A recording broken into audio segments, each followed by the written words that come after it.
قد خلت من قبلكم سنن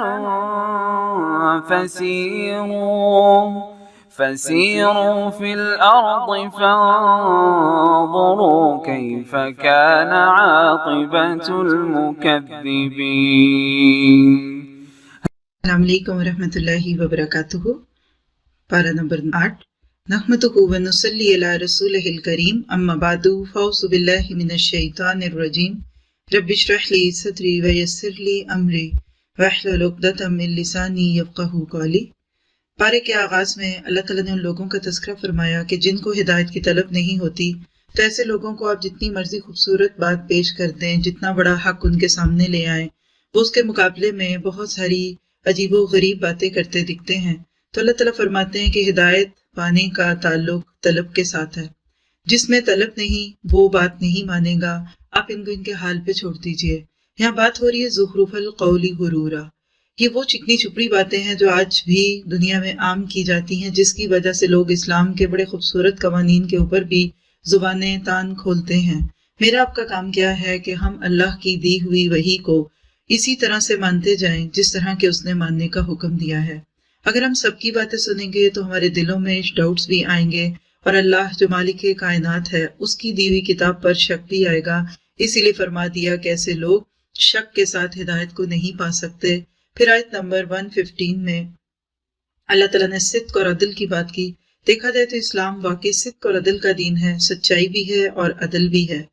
اور آیت 116 میں بتا دیا کہ اگر آپ سارے لوگوں کی باتیں ماننے لگ جائیں گے یا اکثریت کے پیچھے چلیں گے تو وہ تو آپ کو سیدھی راہ سے ہٹا دیں گے. یہ تو صرف اپنے اٹکل لگا رہے ہیں. اس لیے حق کو چھوڑ کر صرف ہوا کے پیچھے لگنا یہ درست فیصلہ نہیں ہوگا. پھر اس کے بعد اللہ تعالیٰ نے اس بات کا بھی ذکر کر دیا کہ جب حلال اور حرام کے قوانین میں نے مرتب کر دیے تو تمہیں اپنی مرضی سے اس میں تبدیلیاں کرنے کی ضرورت نہیں.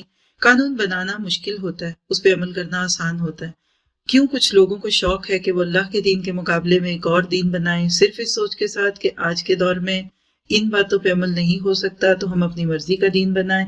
ایسے لوگوں کو وعید دینے کے بعد آیت 122 جو بڑی خوبصورت آیت اور جو اس پارے کی آیت تدبر بھی ہے، اَوَمَنْ كَانَ مَيْتًا فَأَحْيَيْنَاهُ، کیا بس وہ شخص جو مردہ تھا پھر ہم نے اس کو زندہ کیا اور ہم نے اس کے لیے روشنی کر دی جس کے ساتھ ساتھ وہ لوگوں میں چلتا پھرتا ہے. کیا وہ اس کے برابر ہو سکتا ہے جو اندھیروں میں ہے اور اس سے کبھی نہیں نکلنے والا؟ اسی طرح کافروں کے لیے ان کے اعمال خوبصورت بنا دیے جاتے ہیں. اصل میں یہ وہ کانفیڈنس ہے جو قرآن پڑھنے کے بعد ایک قاری قرآن میں آ جاتا ہے، جس کو علامہ اقبال نے بھی کہا کہ قاری نظر آتا ہے حقیقت میں ہے قرآن. بات بھی یہی ہے کہ اس کتاب کو جب تک عملی زندگی میں نہیں لے کر آئیں گے، اس کے ساتھ چلیں گے پھریں گے، خوشیاں غم منائیں گے، یہ ہماری تربیت میں بھی جھلکے گی، یہ ہماری معیشت میں بھی جھلکے گی، یہ ہماری معاش میں بھی جھلکے گی، تب ہی اس قرآن کا دور عام ہوگا. ورنہ مسجد اور مدرسے میں بیٹھ کر اس کتاب کی تلاوت کرنے والے اس وقت پریشان ہو جاتے ہیں جب باہر نکلتے ہیں اور ان کو لگتا ہے کہ یہ کتاب تو بالکل بھی عمل کے قابل نہیں ہے. اس کے لیے تھوڑا سا کانفیڈنس چاہیے، پلاننگ چاہیے. ہم مسلمانوں کو آرگنائزڈ ہونے کی ضرورت ہے، ہمیں علم دوست ہونا پڑے گا، علم کے لیے وقت نکالنا پڑے گا. اور اسی طرح کی بات پھر آیت 125 اور 26 میں کر دی کہ دیکھو فَمَن يُرِدِ اللَّهُ أَن يَهْدِيَهُ يَشْرَحْ صَدْرَهُ لِلْإِسْلَامِ، جس کے لیے اللہ ارادہ کر دے کہ اس کو راہ دکھائے تو اس کا سینہ جو ہے وہ ہدایت کے لیے کھول دیتا ہے، اسلام کے لیے کھول دیتا ہے. مطلب یہ کہ اس کو اسلام پہ عمل کرنا پھر آسان لگتا ہے. اس کے برعکس جس کے نصیب میں ہدایت نہیں ہوتی تو دین کے احکامات سن کر اس کا سینہ گھٹنے لگتا ہے. گویا کہ ایک پہاڑ پہ چڑھنے والا جب اس کا سانس پھولتا ہے تو وہ اپنے آپ کو بہت بیمار محسوس کرتا ہے. تو سینے کا کھلنا، اس کی دعا کیجیے کہ رب اشرح لی صدری، کہ اللہ اسلام کے ہر حکم پہ میرا دل کھل جائے، ہر بات کو میں اسی طرح مان جاؤں جیسے تو نے پیش کی. 4 دن کی اس دنیا میں اگر ہم نے اللہ کے حکموں کی تعویلات کر بھی لیں تو سوچیے کہ انجام کیا ہوگا. کیونکہ اللہ بڑا پیارا انجام دکھا رہے ہیں کہ لہم دار السلام عند ربہم، سلامتی والا گھر جنت ہے. اس دنیا میں تو کچھ نہ کچھ چلتا ہی جائے گا، یہی ہوگا. لہٰذا مجھے آپ کو فکر کرنی ہے اس بات کی کہ اللہ تعالیٰ کے بتائے ہوئے کامات پہ چل سکیں. پھر اس کے بعد اللہ سبحانہ تعالیٰ نے ان لوگوں کی بات کی جو دنیا کی زندگی میں کھو گئے تھے، آیت 130، اور وہ قیامت کے دن اپنے خلاف گواہیاں دیں گے. حقیقت ہے کہ آج بھی اگر ہم اپنے بچپن کو سوچیں تو ہمیں اپنی بہت ساری باتوں پہ غصہ آئے گا. ہم ایسے کیوں کرتے تھے، ہم ایسے کیوں بولتے تھے. بالکل قیامت کے دن بھی اسی طرح لوگوں کو اپنی زندگی بھر کے کاموں پہ غصہ آئے گا، لیکن پلٹنے کا کوئی راستہ نہیں، کیونکہ دنیا سے آخرت ون وے ہے، no U turn, no roundabout. پھر آیت نمبر 132 میں اللہ تعالیٰ نے درجوں کی بات کی کہ ہر ایک کے درجے اس کے عمل کے مطابق ہے، اور آپ کا رب غافل نہیں ہے۔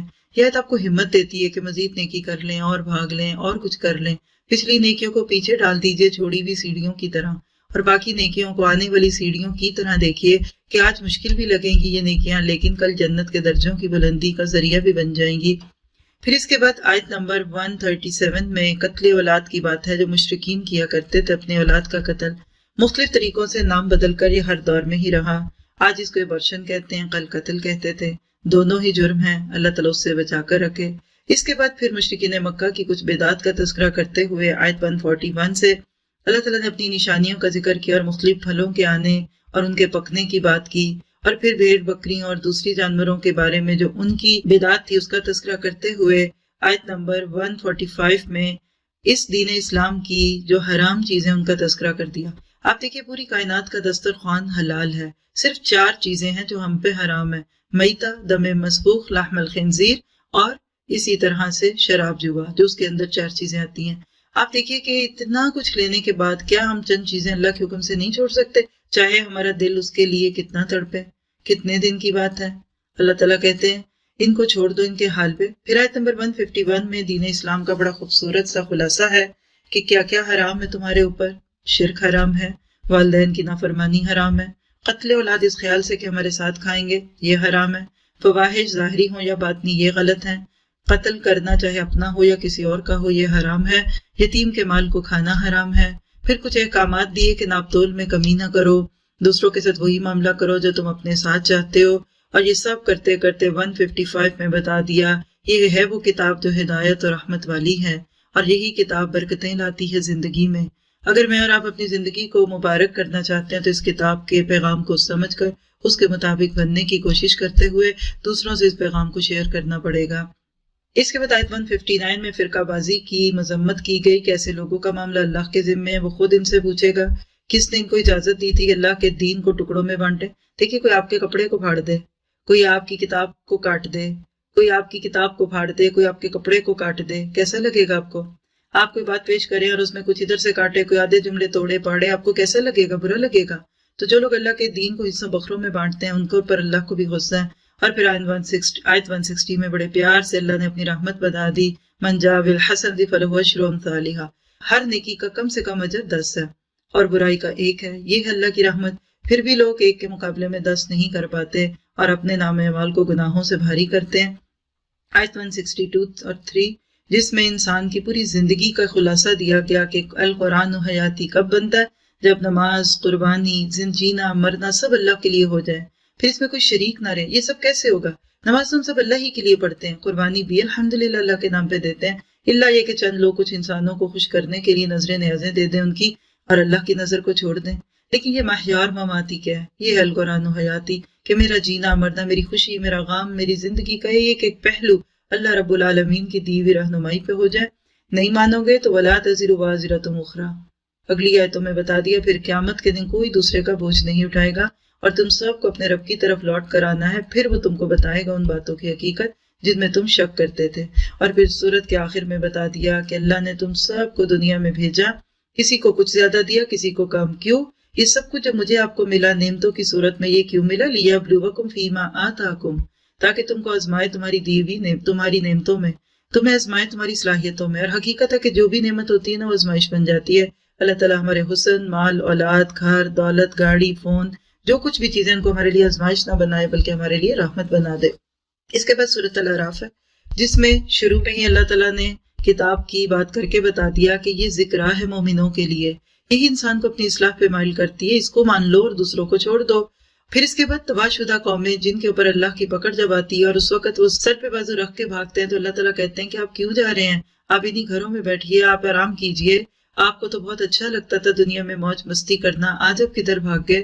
اور اس کے بعد آیت 8 میں اعمال کے بھاری ہونے کی بات ہے، فَمَنْ ثَقُلَتْ مَوَازِينُهُ فَأُولَٰئِكَ هُمُ الْمُفْلِحُونَ، اور اگلی آیت میں اعمال کا ہلکا ہونا۔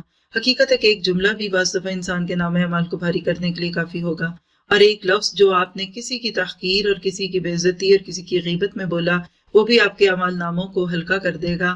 دعا کیجئے کہ اللہ تعالیٰ ہمیں سوچ کے کام کرنے لا بنائے، اور وقت نہ ضائع کیجئے، اس لیے کہ کل قیامت کے دن چھوٹی چھوٹی نیکی کی بہت زیادہ ویلیو ہوگی۔ پھر اس کے بعد انسان کی حقیقت بیان کی گئی. آدم اور ابلیس کی سٹوری میں ہمیں بتا دیا کہ ابدی دشمن شیطان تمہارے ساتھ ہی ہے جو انا کا شکار ہوا تھا، جس نے اللہ اس میں شیطانی رویوں کا تذکرہ بہت خوبصورت طریقے سے یہ بات سمجھ آتی ہے کہ جب اللہ کو حکم دے تو مان لو، لیکن شیطان نے کہا انا خیر منہ، انا کا شکار ہوا. آج بھی جو لوگ ایگو کا شکار ہیں وہ شیطان ہی کے نقش قدم پہ چلتے ہیں. پھر اس نے اللہ کے حکم کے آگے عقل استعمال کی کہ خلقتنی من نار وخلقتہ من طین. کیا پتہ چلا کہ اللہ کے کسی حکم کی حکمت سمجھ آئے یا نہ آئے، بس آنکھیں بند کر کے مان لیجئے.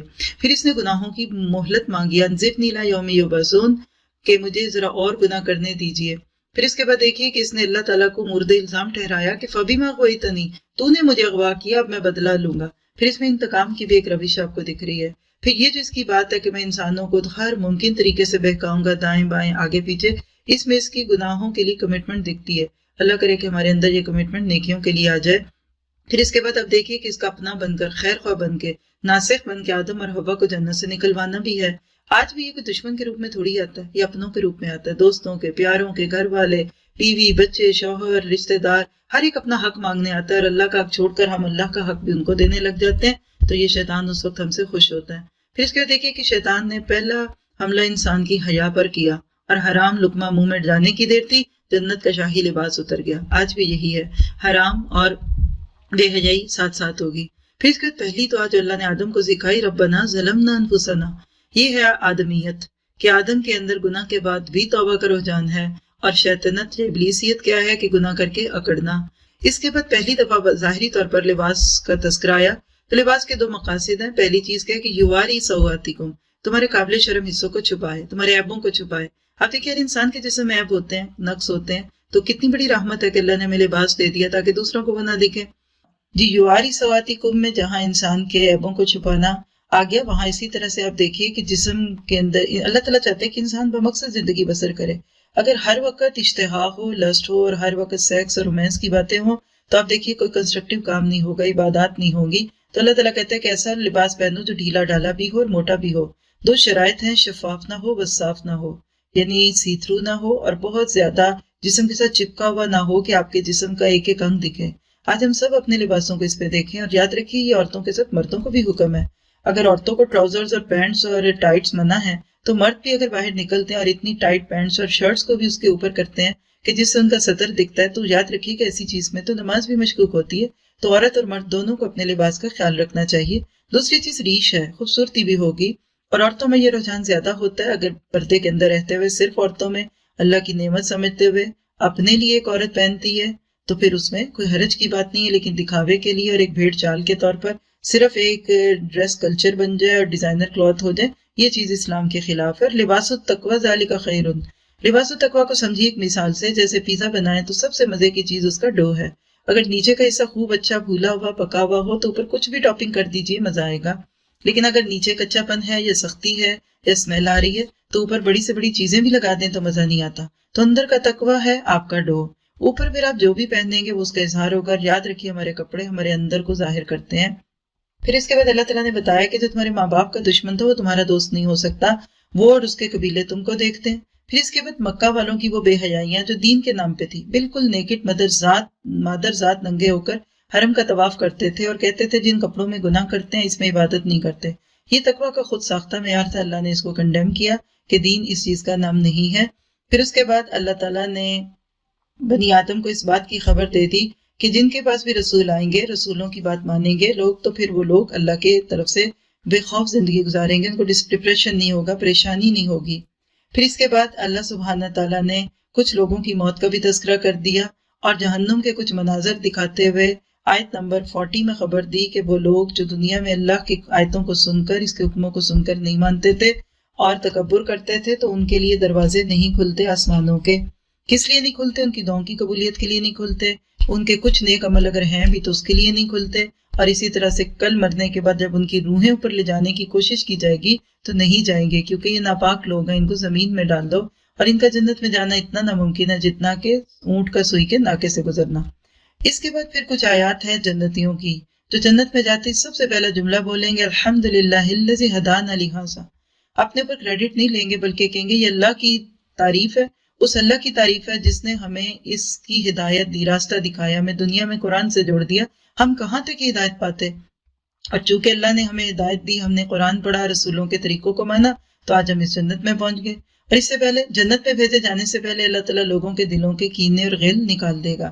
اللہ کرے دنیا میں بھی ہمارے دل دوسروں کی برائیوں سے پاک ہو جائے۔ پھر اصحاب اعراف کا تذکرہ ہے جن کا حساب روک لیا گیا۔ کوئی نیکی ہے جو جنت میں بلا رہی ہے، لیکن کوئی گناہ ہے جو روک رہا ہے۔